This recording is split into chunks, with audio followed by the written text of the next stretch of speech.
What is up, guys? It's the Sound Alchemist, and today we're back because I'm here with Gershwan. And when he says Gershwan, I have to lead up with For the Greater. This is a video series where we answer the questions left by you, the viewer. If you have a question for us, comment down below, put question in front of your question, because we get those questions first. And if you're new and you're wondering, why would I even want to ask you guys questions? We ask ourselves the same thing. So, I don't know. Yeah, probably because you want to learn about, like, the balls getting pushed inside our bodies, where pee is stored, who Bridget B is, what happens if a Kroot eats this, that, and those. Yep. Those are the real questions. This one comes from That Lucky Dragon. Besides the Necrons, could there be other highly intelligent machine races? Yes. Let's go down the list of all the intelligent machine races. Starting with the most popular one, Men of Iron. Men of Iron, yeah, of course. Who can forget? Who can relate? Logic, that's who. Yeah, That's why you watch our videos. There you go. So the Men of Iron, there has to be some planet that still has some STC that either lets you create a Men of Iron, or there is a Man of Iron out in the world. Right. And we've seen this to be true because of the Blackstone Fortress. Yep, so you have R2D2, or what's his name? 100. Yeah, letters, numbers, boom, mixed and jumbled up. So basically, they were a species of... Can we even call them that species? Yeah, I guess you wouldn't call them species, right? So they were AI that humanity was using during the colonization phase, which was their golden age of technology. The dark age of technology. There you go. Yeah. They were spreading around, and they were helping humanity just stay alive. Fighting off raiders, teaching them how to do agriculture, depending on the planet that they were in. So they were highly, highly, highly intelligent pieces of AI that eventually revolted. Right. And you had the cybernetic revolt, which led to the Age of Strife, amongst other things. But those things that humanity had to basically attack are still around. Right. And then you remember that you have miniatures, you have characters like the miniature from Blackstone Fortress, which is a pretty tall, cool looking mini. But there's also huge terraforming Men of Iron that were basically like giant robot snakes. Think of that one. There's a video game like that. Yeah. I forget what it's called. But they're primitive. Right. I think it's Barbie Goes to the City, something like that. Yeah. Okay, so there's that one. Right. And then you also have the Interrex. I believe it's the Interrex, which is Are they? I thought they were more of a hybrid, though. Yeah, they're like androids. Yeah. But they're still robotic, so it's still a race that existed at one point.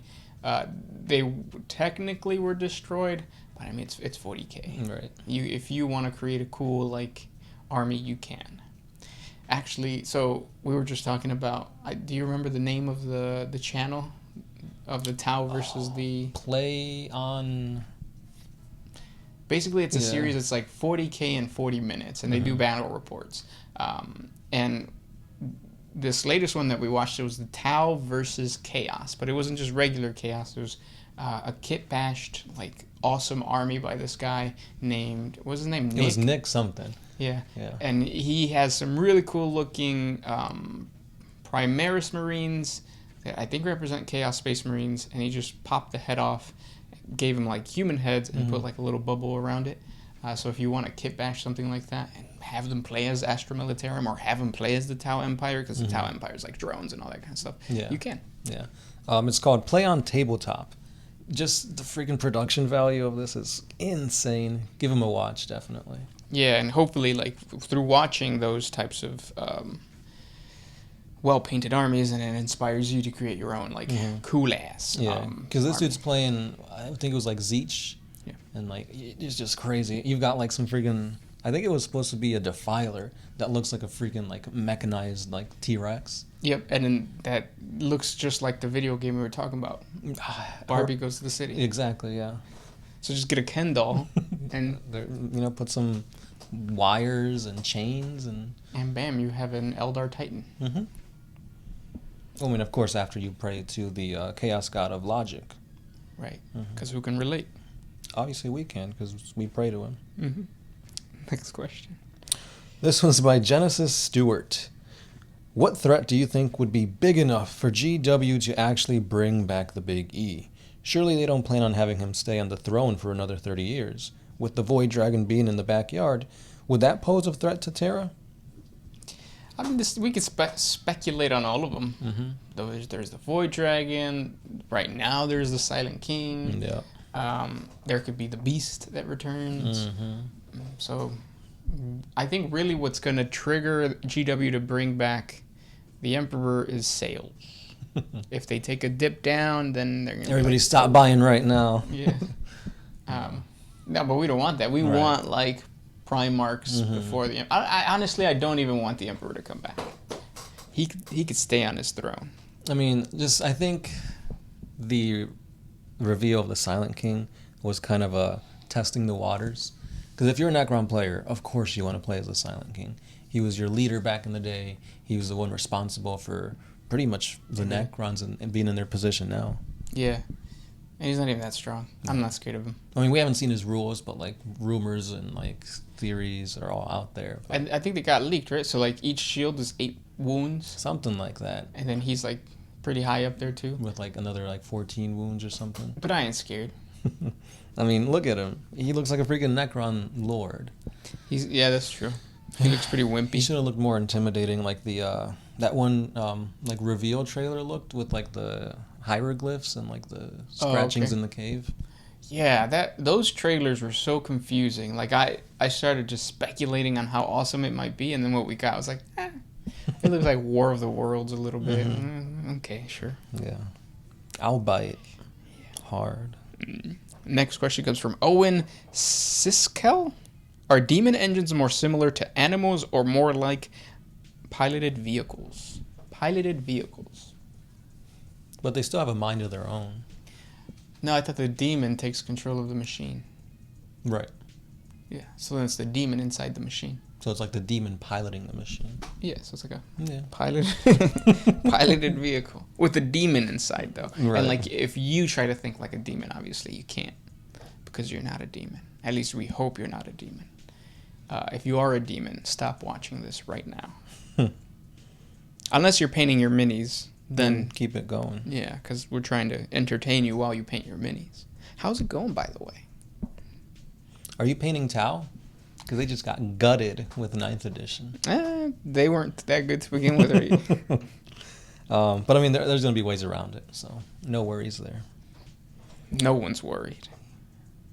I was worried. About Tau. This next one's by Defool06. Does the Dark Mechanicum still have and produce chaotic legions of the Skitarii?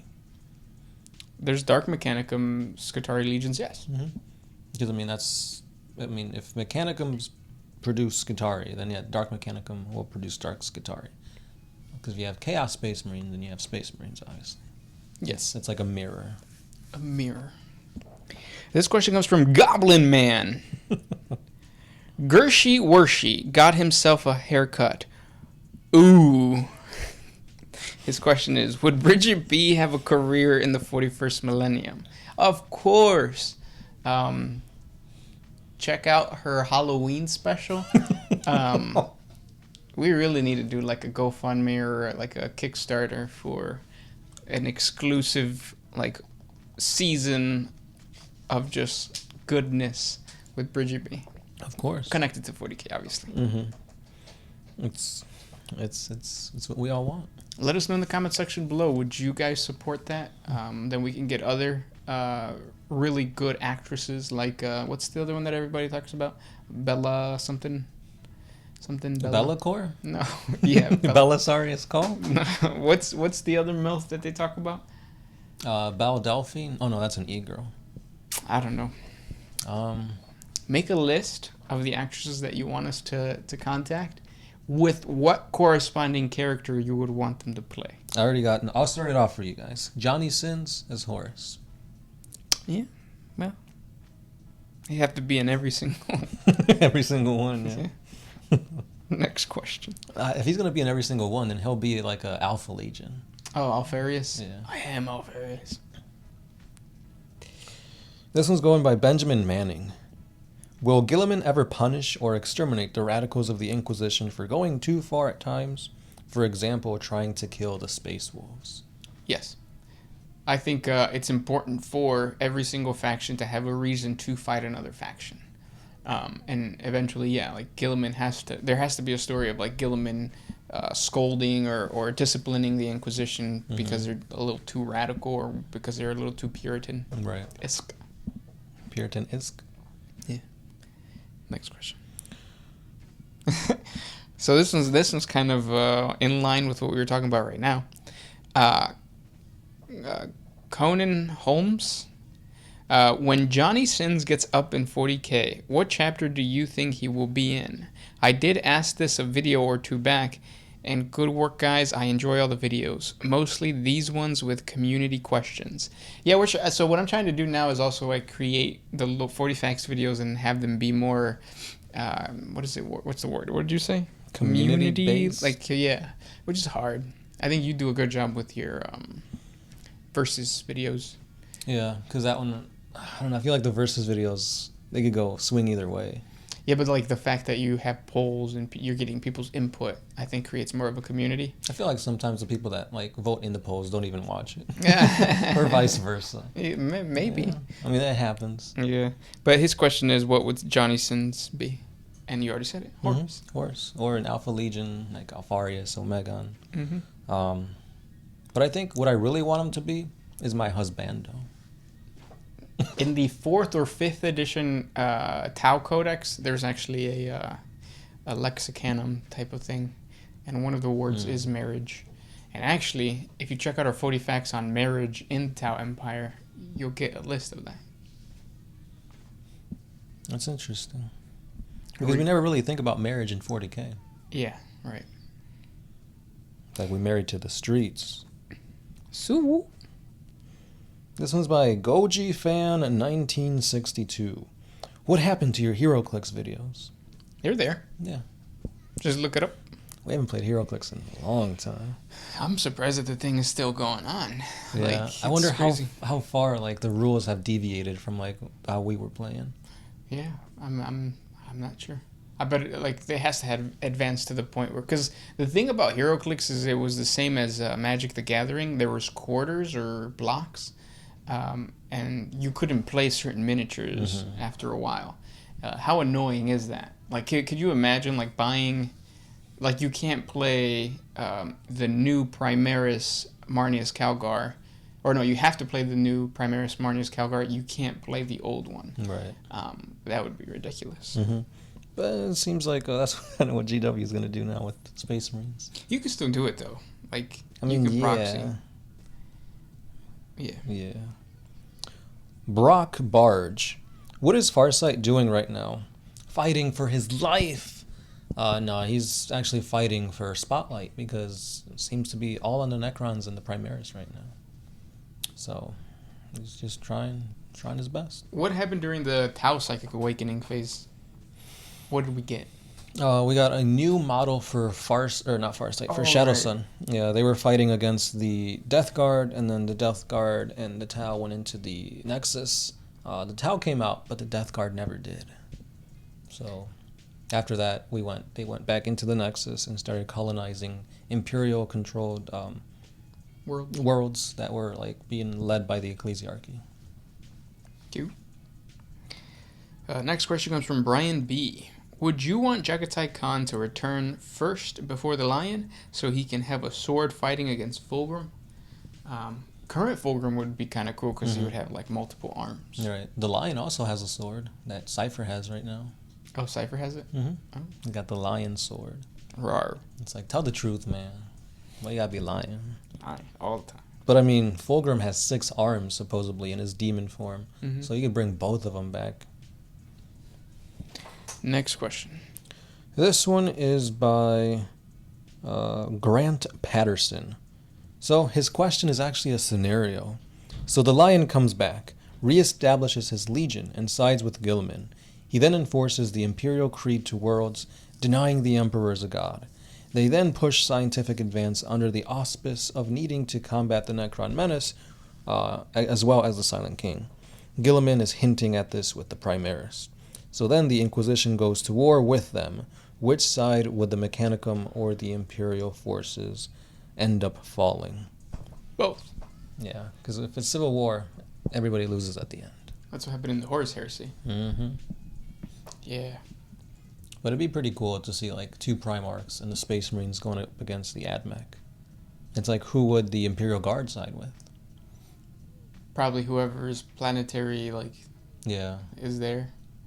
Because, there's a lot of Imperial Guard regiments that are sent specifically to defend a Forge world. Mm-hmm. And then you have like McCrag and all the human civilizations there. See? No? Mm-hmm. Los Tucanes del Norte. Oh. Next question comes from... I already read that one. Damn. Timothy Armstrong? What was the shortest battle in the 40K universe? Me versus Gershwin's cheeks. Yeah. I think there was a story of Necrons destroying an entire planet within 2 days. Mm-hmm. So it's like the distress signal, whatever it's called, goes out, the astropathic message. The Imperium sends a regiment, and by the time they get there, there's nothing. Right. Doesn't even look like there was a struggle. That happens with the Tyranids too. Mm-hmm. But also because like the Shadow of the Warp kind of messes with messages being sent out. Mm-hmm. Oh, that is true. So it's like you might get the distress signal and sent out somebody quickly, but maybe that signal was sent like 4 years ago. That's and true. now they're just a barren husk of a planet. I wonder if that's what it was trying to allude to. Maybe. All the way to Z2. You ain't fooling nobody with your Bridget B shtick. You know it's Justin Bieber you've got on repeat. I mean, you might be right. Because I know a few months ago, when like the Rona was like starting to like rev up, I was feeling a little feverish. Maybe it turns out that it was beaver fever. Maybe, but he has Lyme disease. Oh, that is true. So that's kind of gross. That stuff doesn't go away. Is Lyme the green one or the yellow one? Lyme is the green one, lemon is the yellow one. Yeah. But Lyme disease actually comes from deer. I thought it was ticks. Well, that are on deer. Nah, that's how that works. Next question. So probably... No, we got some more time. This is by Jackson Cordray. What are the Imperium going to do? I mean, the galaxy is literally split by the giant Chaos Rift. The Silent King is returning. Chaos is becoming stronger and stronger, and there are threats within and without the entirety of Imperium-controlled space. Even with the Primaris Marines in Gilman, it seems that every Imperium victory, they then face 3 losses. What are your guys' thoughts on how the Imperium is supposed to handle everything that's going on? That's a really good question. It's a question that I've been thinking about a lot lately because I've been watching a lot of Kings in general YouTube videos specifically on the Roman Empire, and because GW usually like mirrors things from the Roman Empire when it comes to the Space Marines. Mm-hmm. So right now, what is it called? The thing that split the Cicatrix Maledictum. Yeah, breaking the Imperium into 2 spots is basically like what happened in the Roman Empire with like there was the Byzantine Empire like off to the right, and then the left part was made up of mostly like foreign controlled or foreign powered Romans. They weren't really like Romans though. They didn't come from Italy. So I think we're going to start to see that. Like we're going to start to see that Gilliman's Imperium is going to get like... Yeah. And then the other ones are going to be like, nah. Because like the other one is being led by Dante right now. Yeah. Mm-hmm. For Space Marines, yeah. But yeah. So we'll see. I mean, yeah, there is a lot plaguing the Imperium, but they're the quote-unquote good guys. So they'll come out on top. Mm-hmm. And then this will be our last one by Dante Val. I need an answer. Where are my golden boys, the Custodes? They've never made it to any film, game, or even a mod about Warhammer.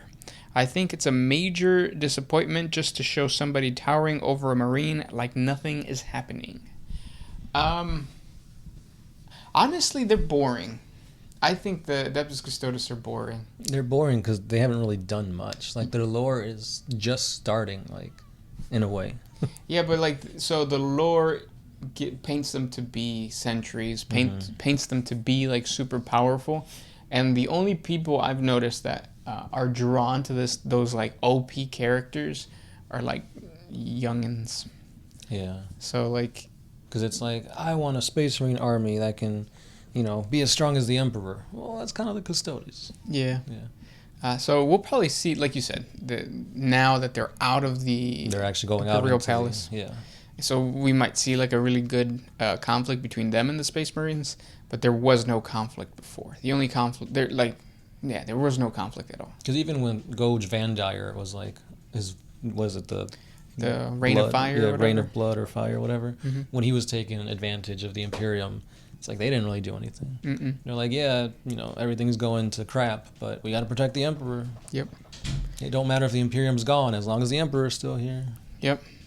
Little did he know, Mm-hmm. he died. Yeah. But well, we'll see more. I think so. Yes. Those were the questions for today. If you guys have more questions for us, or if you answered or you gave us a question and we didn't answer it, or we didn't get to it, ask again. As I slur my words. And we'll see you guys next time. Keep on painting, keep on listening. And I've been the Sound Alchemist. Gersh 1. And we are out of here.